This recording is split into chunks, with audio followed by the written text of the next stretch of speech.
Margaret awoke, startled, a cold sweat clinging to her. She gathered her thoughts.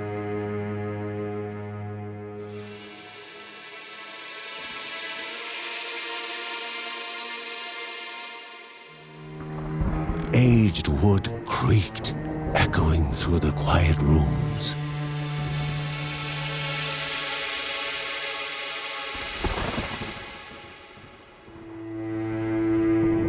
Near the house stood a shrine to Rhea Dana, goddess and daughter of the land, of Rhea and a being of comfort.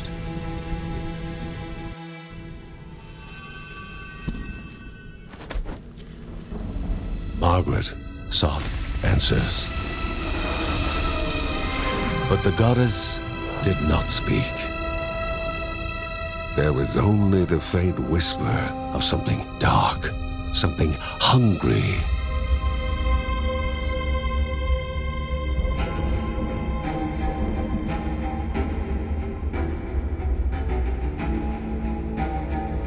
The old seer's bones felt the weight of their age as she climbed.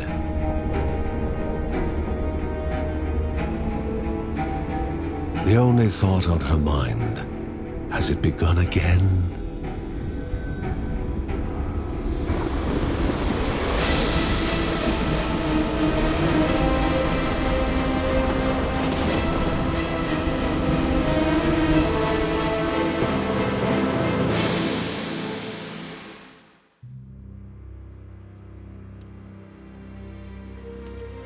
John's mission would be a simple one. He was to investigate Rhea's greatest shrine. His mother presented him with a fresh divinity shard.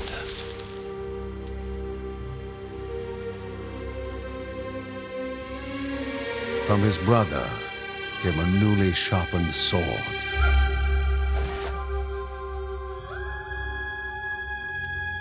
His wife gave him a kiss, and his daughter's hugs were full of reason to return home safe.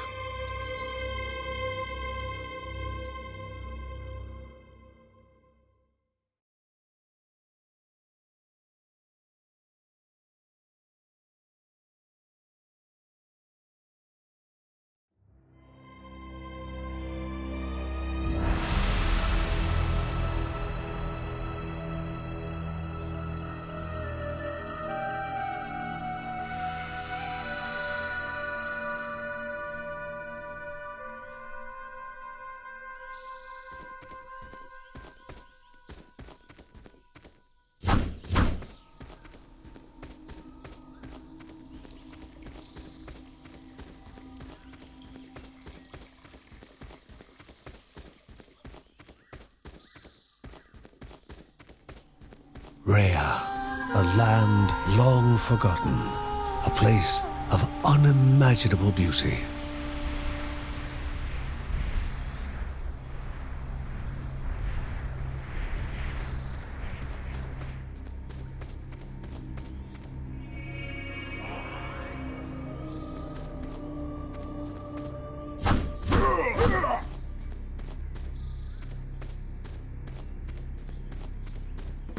It first appeared as sludge given life, slithering creatures, small and vile.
A wall, impeding further progress.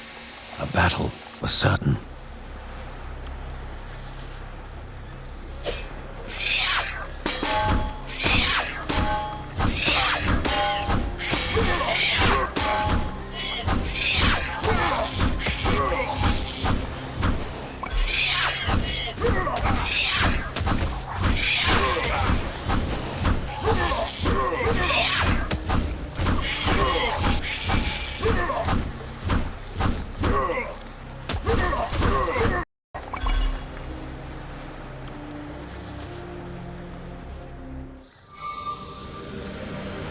Banished by light itself, the corruption abated, leaving the shard cold in hand, dark, in need of life.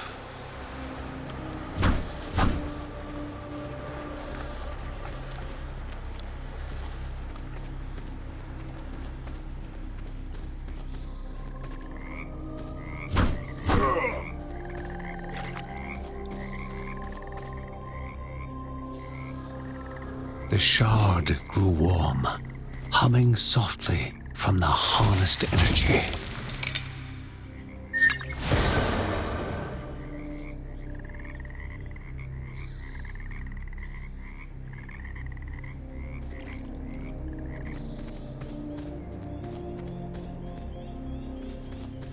Before him was now one more dangerous than those that came before.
Goblins, a familiar threat, albeit farther out than usual.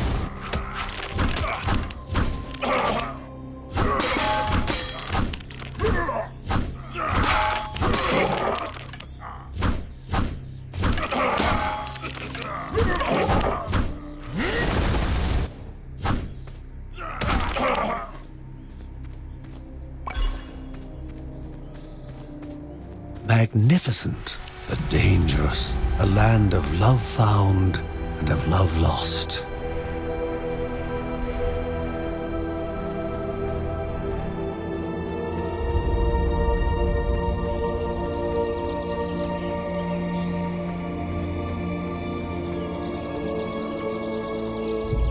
Before him was sacred ground, left untouched in days gone by. Remaining calm and collected, the shock of his heart-skipping beats was concealed in expert fashion. Before him stood Linda, his eldest daughter, with bow and quiver at the ready, determined to do her part.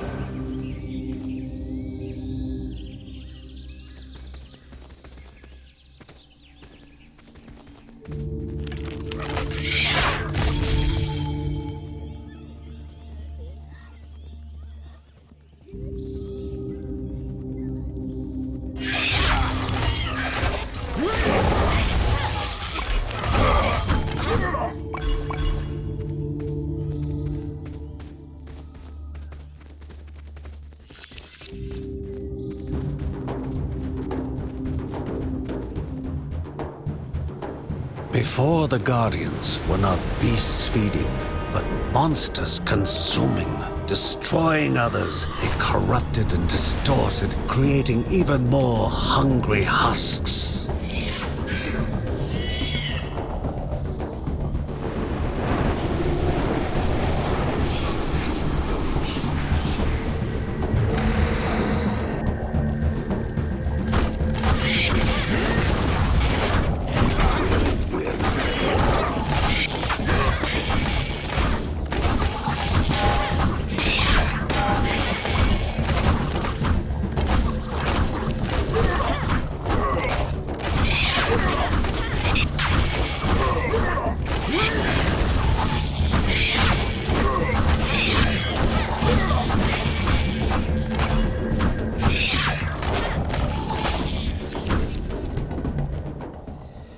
Both father and daughter gathered their thoughts, their hearts heavier than before.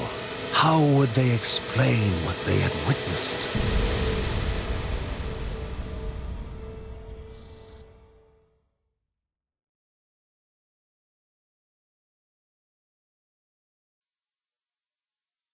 The ancient tree had been cut down. Together, father and daughter described the horror, the creatures dripping with decay that slithered into bodies stuck between life and death to bolster their ranks. Grandma Margaret confirmed what they all feared. It was the corruption, a cruel entity spoken of only with hushed voices, an ocean of darkness that flowed from the top of Mount Morta. And the Bergsons' duty was to stand against this devouring deluge of death. Kevin was also eager to do his part in the family's fight, especially when his older brother Mark was off somewhere. He was as much a guardian of their mountain home as any of them. She stood. If they were to reach the summit and destroy this evil, as the Bergsons of old had done in the past, they would need the assistance of the sanctuary.